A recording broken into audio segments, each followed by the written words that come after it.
हे hi guys, Sanju ब्लॉगमध्ये तुमचं सगळ्यांचं स्वागत आहे. तर आता त्यांना इंग्लिशच्यानं गोळ्या घेतलं ते कोणाकोणाला आठवतात तर ते खाल्ल्यानंतर मी घरी आलं. घरी खूप वारं चाललं होतं, बाहेर वातावरण एवढं छान चाललं होतं ना, आभाळ आलं होतं ना, असं वाटत होतं की मस्तच नाही एखादी रील वगैरे सेट करावी. मग काय करणार आहे, एकटीला रील वगैरे शूट नाही करता येत बाहेर आणि लाज पण वाटते, त्यामुळे नाही केलं. त्यानंतर घरी आले आणि मी आता एक दूध पिशवी आणि म्हणजे नाही का बिस्किट पुडं आणलं होतं. म्हटलं काहीतरी असं आहे ना वेगळं करावं म्हणून मी एक हॅप्पी आणि एक या म्हणजे नाही का आणि हॅप्पी बिस्किट पुडा तोडलं डायरेक्ट मिक्सरच्या भांड्यामध्ये आणि ते छोटे छोटे तोडून घेतलं. आणि माझी सवय आहे, मला खायला पण लागतं. त्यानंतर एक ड्राय चाट आणला होता. दोन्ही ना एकत्र टाकले आणि ना ते बिस्किट काढून ठेवलं, ते खाल्लं. मला ते नंतर टाकायचं होतं पण मी ते खाऊन घेतलं. म्हणजे मस्त त्याची ना पहिलं बारीक अशी कूट केली, पण पहिल्यांदा झाली नाही, थोडंसं ना मोठं राहिलं होतं, त्यामुळे म्हटलं परत एकदा करून घ्यायचं. आणि एक नंबर अशी कूट झाली होती मिक्सरमध्ये. त्यानंतर आहे ना मी ना भांडी शोधत होते, म्हटलं काहीतरी काढायला काही शोधत नाही. मग एक वाटी शोधली आणि त्या एक चमचे घेऊन त्याचं सगळं मिश्रण ते ना एका याच्यामध्ये ना म्हणजे बाउलमध्ये काढून घेतलं, वाटीमध्ये. आणि म्हणजे लोक असं म्हणतात की तुझे ब्लॉग चांगले असतात, तुझे ब्लॉग बघून आम्हाला जेवायची इच्छा असते. ठीक आहे, पण तुम्हाला नाही आवडत, ज्यांना आवडतात ते बघतात ते. त्यानंतर मी ना दूध पिशवी आणली होती एक छोटीशी, फक्त प्यायला बरं दूध निघालं. आणि किती पहिला 11 रुपयाला, पहिलं 5 रुपयाला एवढं भेटायचं ना, आता 11 रुपयाला पण तेवढं भेटत नाही आहे. तर मी ना थोडं ना ते दूध आहे त्यामध्ये ओतलं जसं लागेल तसं.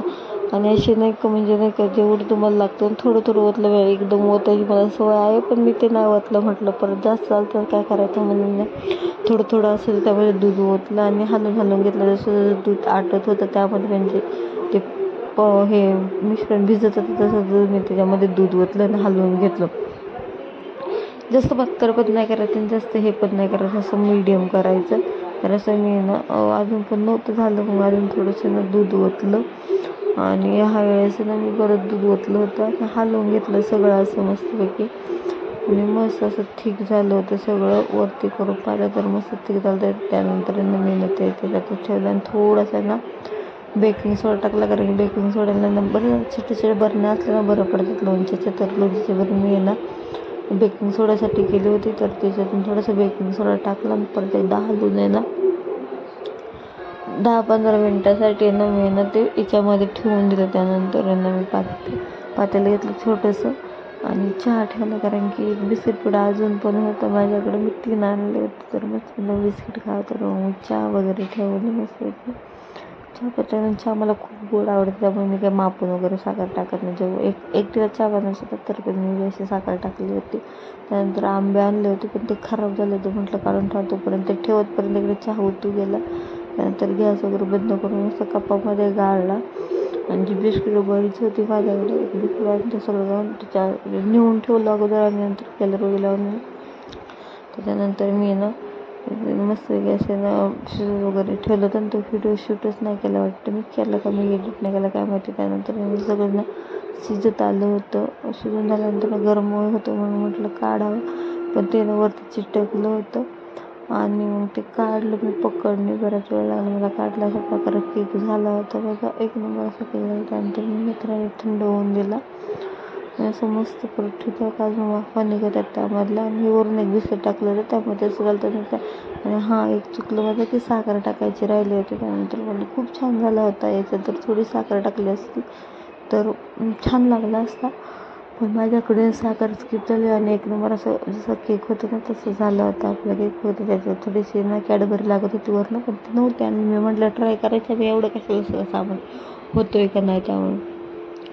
आणि त्यानंतर मी एका प्लेटमध्ये काढून घेतला आणि थोडासा खालून जळला तर मीठ टाकलं होतं, वाटी पण जळली होती. नाही अशा प्रकारे हा केक झाला होता. मी खाल्ला थोडासा ठेवून दिला आणि त्या थंड झाल्यावर खावा.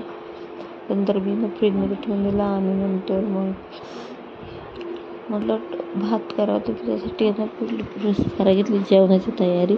तर टोमॅटो काढले, पण टोमॅटो नका झाली, खूप अंडे होते ते खराब पण झाली होती. मग म्हटलं फेकून दिली, त्याच्यातली निवडून नंतर म्हटलं आता सगळी धुवून काढावं, कारण की ओली पिशवी होती. तर मी त्याच्यानंतर एक छोटीशी चाळण घेतली, त्यामध्ये सगळे टोमॅटो टाकले आणि डायरेक्ट धुतली. मी नाही का त्याच्यातली खराब यांना बाजूला काढून ती पिशवीतच टाकून दिलेलं ज्यूस म्हणून नाही का. तिला वरच्यावर बघितलं बरं असं मग अशी परत निघाली तर त्याला सुकायला बाहेर ठेवलं. त्यानंतर मी 2 टोमॅटो घेतली, 4-5 शेवगाच्या शेंगा घेतल्या, रवी कटिंग करून ठेवलं होतं आणि त्याच्यात हाताचा जीव गेला होता माझ्या. ते सारखं काय ना काय तर पडत होतं. मी 2-3 शेंगा काढल्या अजून टेलर. त्यानंतर कोथिंबीर आहे ना 1 आठवड्याला आणली ती हिरवी होती पण त्याच्यामधली पण खराब झाली. ती निवडून पहिली ना कापून वगैरे घेतली आणि कोथिंबीर जास्त वेळ टिकत नाही ते पण. आणि त्यानंतर थोड्याशा हिरव्या मिरच्या मी फक्त छोटे त्यामुळे मधून यांना एकदाच काढल्या कारण की मोठ्या पण छान लागतात, छोट्या होत्या म्हणून. त्यानंतर टोमॅटो चिरून घेतला, 2 टोमॅटो टाकले होते कारण की टोमॅटोने फ्लेवर वगैरे होते. त्यानंतर एक अर्धा कांदा होता कारण की कांदा मला जास्त काय आवडत नाही. मी शेंगदाणे पण टाकून अशी तयारी झाली होती माझी. सगळं भाज्या कापून वगैरे झाल्या होत्या. त्यानंतर मी खडे मसाले काढायला घेतले. पोळी त्यांना बांधून ठेवले होते म्हणजे कॅरी बॅगमध्ये. त्याने ती सुटत पण नव्हती. बराच वेळ लागला. बाहेर वातावरण खूपच छान होतं, लाईट वगैरे लागल्या त्यामुळे बाहेर छान दिसत होतं सगळं.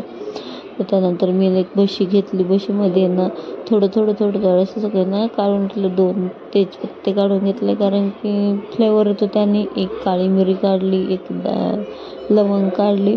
म्हणजे असे थोडेच खडे मोठे ते शोधत पण नव्हते पण जे शोधलं ना ते मी काढून घेतलं. आणि हे कसला तरी तुकडा होता. त्यानंतर 1 काळी मिरी घेतली. बस म्हटलं एवढं त्याने फ्लेवर पण. त्यानंतर कुकर ठेवला. कुकरमध्ये ना वाटीमध्ये तेल होतं ते टाकलं. त्यानंतर ते खडे मसाले टाकले आणि थोडीशी जिरी टाकली होती त्याचबरोबर. जिरीने पूर्ण फ्लेवर येतो म्हणजे नाही का, जिरी लागतेच प्रत्येकाला. आणि मला फक्त पिवळाच बनवायचा त्यामुळे मी काही मसाले वगैरे जास्त ॲड करणार नव्हते. त्यानंतर मी ज्या हिरव्या मिरच्या काढल्या होत्या त्या टाकल्या. तुम्ही एकदा तरी हा भात करून पहा, मस्त लागतो. आणि शेवगा आरोग्यासाठी खूप छान आहे. त्यासाठी ना शेवग्याचं काही ना काहीतरी सूप वगैरे पण मी मागे एकदा बनवलं होतं ते पण छान झालं होतं. त्यानंतर तो अर्धा कांदा टाकला आणि हातावरती तेल उडालं तर ते हलवून वगैरे घेतलं आणि असं उडत होतं कारण की गॅस फास्ट होता त्यामुळे. त्यानंतर मी ना कोथिंबीर टाकली कारण कोथिंबीर तडकामध्ये टाकली ना आपण तेलामध्ये तर ती मस्तपैकी फ्राय होतं आणि एक वेगळाच फ्लेवर येतो त्यामुळे. तर मग सगळं टाकल्यानंतर आहे ना हलवून वगैरे घेतलं मी 2-3 मिनटं. आणि त्यानंतर त्याच्यामध्ये टोमॅटो ॲड केले. टोमॅटो ॲड करून झाल्यानंतर थोडंसं मीठ ॲड केलं आणि परत एकदा हलवून वगैरे घेतलं होतं. त्यानंतर मसाला काढले, थोडीशी हळद टाकली. मी 2 चमचे हळद टाकली होती. 1 चमचा लाल मिरची पावडर टाकली होती. म्हटलं जास्त पण नको कलर येईन. आणि थोडासा संडे मसाला टाकला होता कारण जेणेकरून त्याचा फ्लेवर यावा म्हणून. आणि त्यानंतर मी जे हे टाकलं होतं शेवग्याच्या शेंगा धुवून वगैरे घेतलं तर टाकलं त्याच्यामध्ये आणि हलवून घेतलं. त्यानंतर वाटीभर तांदूळ घेतलं होतं मोठी, ते टाकलं आणि ते धुवून वगैरे घेतलं. त्यानंतर त्याच वाटीने ना पाणी जेवढं तांदूळ घेतलं तेवढंच पाणी त्यामध्ये टाकलं आणि ते ना शिट्टीवरून आपलं साखर सुंठेवरून ना कोथिंबीर टाकले आणि थोडंसं ना त्या शिट्टीला होऊन द्यायला ठेवलं. त्यानंतर 4 शिट्ट्या होऊन दिल्या कारण की शेवगा पण शिजत होता.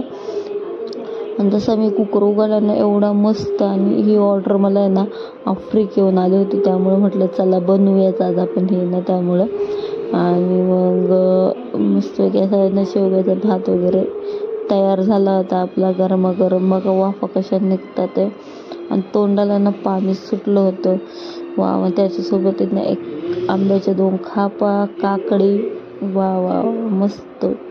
काकडी जरा पिकली म्हणजे नाही का आंबा जरा पिकलेला होता. आणि त्याला चॅनलला सबस्क्राईब करा आणि नक्कीच यूट्यूब चॅनलला माझ्यांना सबस्क्राईब करा, सपोर्ट करत जा. भेटूया उद्याच्या ब्लॉगमध्ये. बाय.